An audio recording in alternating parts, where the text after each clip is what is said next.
Hello everyone, how are you today? Here later weapon on Friday Night Smackdown main event from last night, October the 6th, 2023. There was a segment of LA Knight, which led to LA Knight versus Jimmy Uso as your main event. The opening match was Charlotte Flair and Asuka took on Io Sky, your SmackDown Women's Champion, and Bayley with Dakota Kai ringside. She's still injured, apparently. I read online, but she's allowed to be at ringside of that, but she can't physically wrestle yet because of an injury. But she's getting better, so get well soon, Dakota Kai, because I love seeing you perform in the ring because you're an amazing talent. Good match. The ending was awful, but it was a good match up until that. Charlotte Flair did a cartwheel into a shoulder tackle on Sky, got a 2.5 count. That was like lame. Asuka tagged in, started lighting up Io with chops, and Charlotte Flair said, "No, I could chop better than you." And she started chopping up Io Sky back at her in the corner. So then Asuka told Charlotte, "I'm tagging in again," and there was like miscommunication going on with Charlotte and Asuka.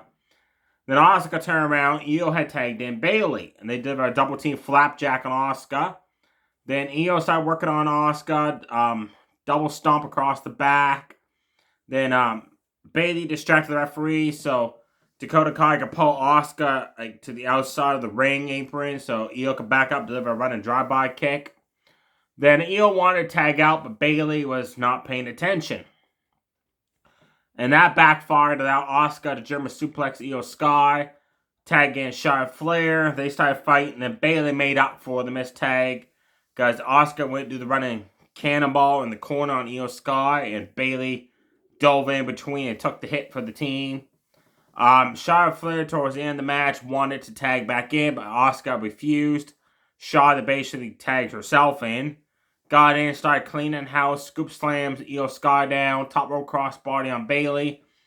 Then, accidentally big boot Asuka off the ring apron because Bayley moved out of the way. Then, off for its looking natural selection I've ever seen in my life, she blotched that move. She never even touched Bayley. And she got 1-2-3 off of it. That was the awful finish to a good match. Next up, Austin Theory took on Nxt'S Dragon Lee. Before the match, Austin Theory started, bragging about himself and that. Battle rank, Dragon Lee drop kicked his ass in the corner, backed up, had a running drop kick again in the corner. Just hit kick strikes onto Austin Theory. Grayson Waller came out to cause a distraction, which allowed Austin Theory to hit that barrel roll, jump up, drop kick he does. Then Cameron Grimes appeared. Slammed Grayson Waller into the steel ring post. Loud, Dragon Lee hit a sit-down powerbomb, Austin Theory kicked out. Austin Theory delivered a sit-down powerbomb of his own. Dragon Lee kicked out. Now Dragon Lee rolled up Austin Theory for the 1-2-3 for the quick win. Took off and celebrated with Cameron Grimes up on the stage. Fast match. I just wish it went longer than it did. The almighty Bobby Lashley took on Rey Mysterio, non-title, with LWO and the Profits of ringside. This was a good match. It showed power against speed, really good. Rey Mysterio bounced off the ropes, DDT'd. Bobby Lashley hit the running drop kicks to the leg. Went for the 619. Bobby Lashley jumped off the ring apron to avoid it. He went to get back up and go inside the ring, and Rey hit a dive through the ropes, knocking down Bobby Lashley on the outside. Then at one point, Bobby Lashley ran at Rey. Rey lost his speed. Bobby went rolling to the outside again. Then Lashley applied his power game, folks. He applied a bear hug onto Rey Mysterio. This was cool. Rey got free of the bear hug, only to get Irish whipped back first in the corner. So when Rey would bounce back and right into another bear hug. Bobby Lashley did that 3 times in a row. That was awesome. Rey finally sent Bobby Lashley to the outside, only to get Irish whipped back first into the barricade. Then the LWO started attacking the Street Profits, vice versa. Then Bobby Lashley got in on the fight. And as he went to get back to the ring, Rey hit him with the 619 finally. Then at top rope, seated senton, Bobby Lashley kicked out, speared the holy shit out of Rey Mysterio. He almost tore him in half with that spear for the 1-2-3. And then backstage after the match, it was announced that Al Tolo and Joaquin Wilde cannot compete at Fastlane with Santos Escobar against the Street Profits Bobby Lashley because of the injuries they sustained and the attack outside the ring. Not seen the attack. They were just throwing punches or Irish whipping the ring posts and stuff like that. There's nothing there to hurt the guys bad enough they can't compete 24 hours later, right? So Rey Mysterio's going to team up with Santos Escobar now in a mystery appointment. It's probably either going to be Dragon League because they're good friends, or maybe I'm cool if Chavo Guerrero gets back in the ring for a one night fame with that, because if you think about it, I don't know if Chavo Guerrero was a member of the LWO or not in WCW, I can't remember. But it'd be cool to see Chavo Guerrero back for one night only with Rey and Santos Escobar if it's not Dragon League. Let me know below who you think the mystery partner will be. Dragon League, Chavo Guerrero, or somebody completely unexpected. Let me know below in the comments. And I'm kind of upset that it's not Joaquin Wall and El Tolo, because those guys are an amazing, great tag team. Your main event was Jimmy Uso against LA Knight. Terrible main event. Bell rang. By the way, Solo Sikoa was at ringside, Paul Heyman. Bell rang. LA Knight Irish whipped Jimmy in the ropes, back to hold his head down so Jimmy could kick him in the face. Then he caught Jimmy coming off the ropes of a turtle roll side slam, jump up elbow drop, and then suddenly solo attack. So the match maybe lasted like a few minutes, if you're lucky. 2-1 beat down LA Knight. John Cena came out to make the save, even up the odds. And then Judgment Day came out. And all night they were talking about how Judgment Day is going to feud with the Bloodline. They did this before. And they did the same thing when they came out. They looked like they're going to tease and fight, and then instead they joined forces. So it was like 6-on-2. The Jey Uso came out. You should see Jimmy's face when Jey came out. Jimmy's like, oh shit. Right? Like, oh boy, here we go. The Cody Rhodes came out. 4-on-6 brawl. Paul Heyman, I noticed, pulled Solo Sikoa off the ring apron and told him not to get involved in the fight. I noticed that. But he was okay with Jimmy getting his ass kicked. That was funny. So the show ended with the good guys standing tall. Next week on Smackdown, Roman Reigns returns. Whoop be a goddamn dude. That's just a setup for Crown Jewel against John Cena, apparently. I hope it's LA Knight, is the other rumor, and not John Cena.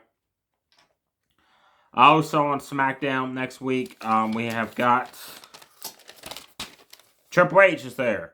So he's there to maybe finally announce who SmackDown has chosen to replace Jey Uso on their roster for Monday Night Raw, or maybe he's there to announce something else, maybe War Games for Survivor Series again.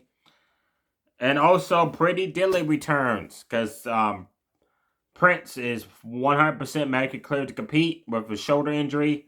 So it's Pretty Diddley against the Braun Brutes next week on SmackDown, folks. On main event, Nikki Cross took on Kaden Carter. I could not watch this match. My TV acted up. I apologize for that. It's been having fits lately. I'm getting so mad. I'm about ready to call the cable company and fly at them to fix this shit up, because it's pathetic. Guys, right now, my TV saying low satellite single detected due to heavy rain and snow. Don't see any of that happening outside. And satellite dish is like right outside. Anyways, the other match was Indy Hartwell against Xia Li. Xia Li, typical match. She attacks the knee, the leg of her opponent. Like, she stomped on it. Drove her knees down Indy Hartwell's knee. I grabbed hold of it, whip it back, slam it to the mat, stomp away on it some more, and then apply her Boston Crab submission. Indy Hartwell got out of it, master lock into the face slam for the 1-2-3. That's the only move she did. Terrible match. Again, Xia Li, she has yet to win a match.